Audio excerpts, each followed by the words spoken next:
My name is Trevor Barnson. I'm the ranch manager here at the Straight Arrow Ranch in Circleville, Utah. We're a cow-calf operation. We also grow alfalfa hay, meadow hay. We've been known to do a little horse hay, but most of this time it focuses on the cows. My name is Bown, and we are in Sanpete County down in Fayette, Utah. It's about the middle of the state. We are a dairy operation. We're milking right around 1,000 cows, and we farm around 600 acres. A few years ago, we expanded into Juab County, where we also have a dairy and about the same number of acres up there. So I'm Chance Lyman, and I farm here in Millard County, Delta, Utah. I'd like to dub it as the hard pan of the United States. We farm just under 500 acres. For the most part, we're growing alfalfa and small grains in rotation. We run 300 to 320 head of mother cow a year, depending on range and where we're at. I think in agriculture now we get stuck in that rut where the same thing happens day in and day out.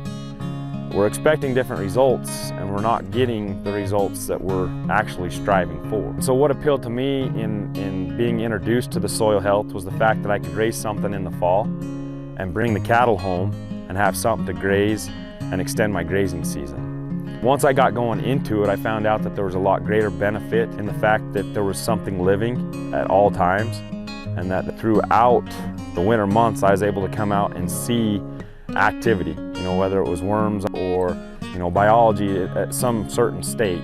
I went from a grain to hay rotation to where we put the grain in it and then we cover crop it for a year, and then we put the grain again, and then we cover crop it for a year. And then we go back to alfalfa, and on our soil tests, on everything we've done, we've seen huge differences.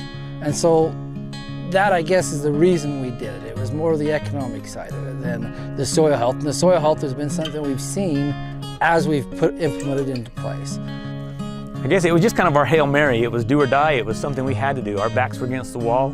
We got to do it to survive. And so now that's kind of what started it. And it's just kind of festered and grown and just exploded with how we love it and we love where it's going.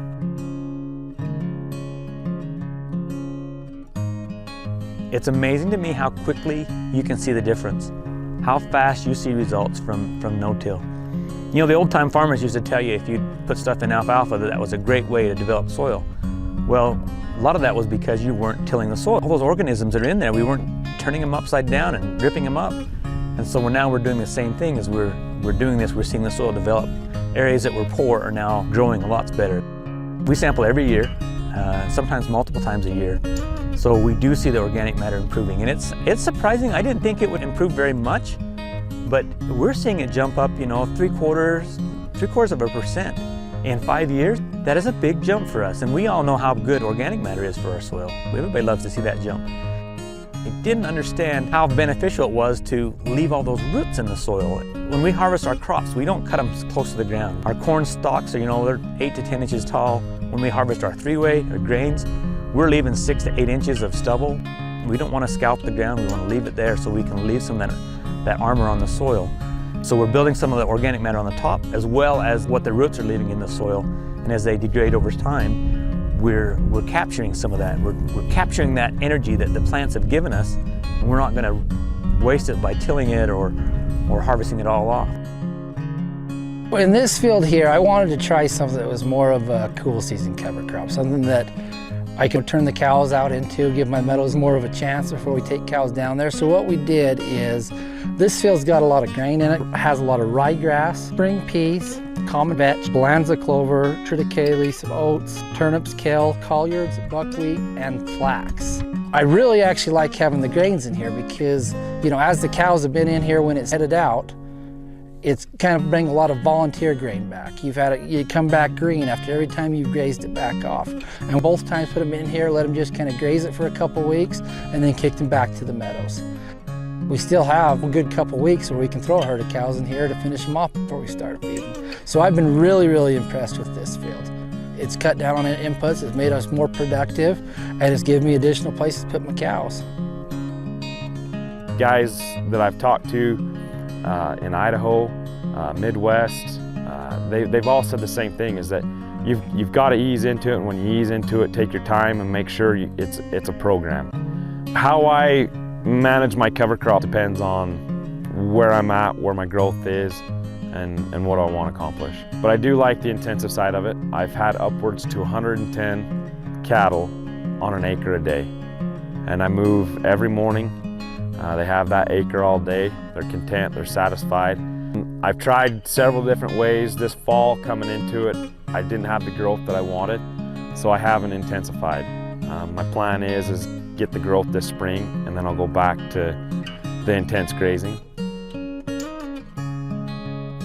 We've allowed ourselves to distance ourselves from the soil, and I think when following the soil principles, that's what needs to be brought back to the farm, is the fact that we need to look at our own situation and apply these principles to our own situation, and what can be adapted to what we already have that's there. My farming practices were passed on to me from my father, who's passed on to him from his father and his father. The soil health change that's come to me in the last 10, 11 years has honestly been like walking out of a dark cave into the bright sunlight. It has been amazing to me to see and to learn and to try and grasp what's out there. I thought the soil was there to give to the plant. I didn't realize that the plant could give something back to the soil. That was a completely new concept to me. I had no idea. I had no idea how we could improve the organic matter of our soil by the practices that we make. I didn't realize we could make a change and we could improve it so quickly. So I'm excited to see where my children take this farm, where they take the production, where they take the soil health. I'm excited to see what they can do